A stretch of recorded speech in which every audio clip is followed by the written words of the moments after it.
Hi, this is Christian from the North American Native Plant Society. Today I'm going to show you my childhood garden, and hopefully you too will submit videos or post videos of your garden and your native plants. So we're going to start with the green-headed coneflower. As you can see, the native bees love this one. And this tall thing here is the brown-eyed Susan. The native bees love this one as well.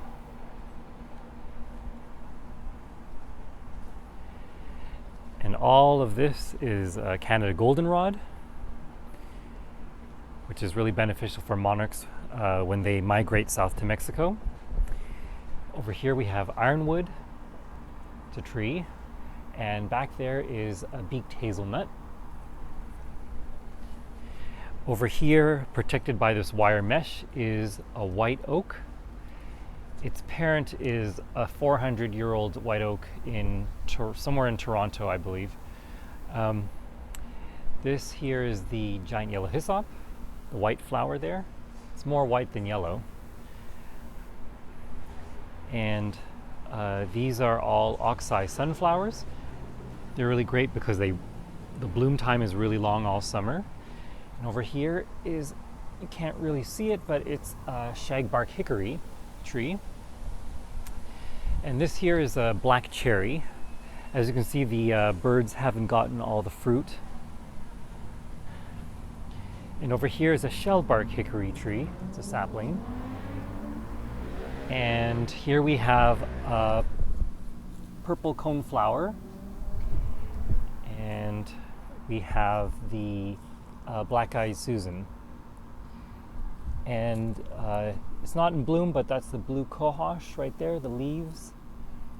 And yeah, and back in the corner we have giant Solomon seal. Here we have the cucumber magnolia. It's a sapling. It's a native magnolia to southern Ontario. And here we have the cup plants.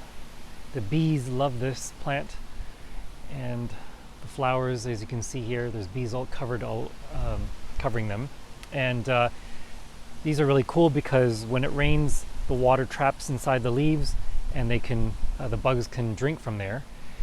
The goldfinches love eating the seeds when these flowers are finished. Okay, and down here we have the blue flag iris. It's finished blooming, so you just see the leaves. This here is the great blue lobelia. It's in bloom. And beside it is the cardinal flowers. They finish blooming. They're normally red. Okay. Over here I just have a variety of baby trees and shrubs and flowers that I'm going to be planting at some point. A lot of them I collected the nuts from different forests and I've grown them. These are spice bushes. I have common milkweed babies. And I got here the American elms, which are endangered because of the Dutch elm disease that wiped them all out across North America. And I have a lot of saplings here of other red oaks and I believe golden birches as well.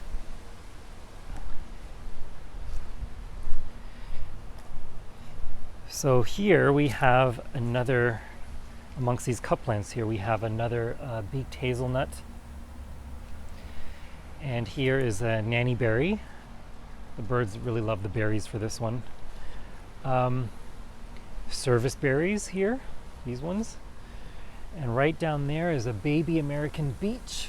Really small, I don't know if you can see it. And here we have this tall tree here is the blue beech. We have 2 eastern hemlocks. And in here I have a variety of things. I got a sugar maple sapling here. And in the back you can see, I don't know if you can see the 2 little yellow flowers blooming. They are the woodland sunflowers. And in the very back, there's a sapling of a green ash. The ash trees are very endangered now because of the emerald ash borer that's wiping all the trees across North America. Anyway, we have the beaked hazelnut here as well. And this here is the American basswood. And behind it, I don't know if you can see, but it's another spice bush. Yeah, that's a spice bush there. And then this here is eastern redbud. In spring it blooms pink flowers.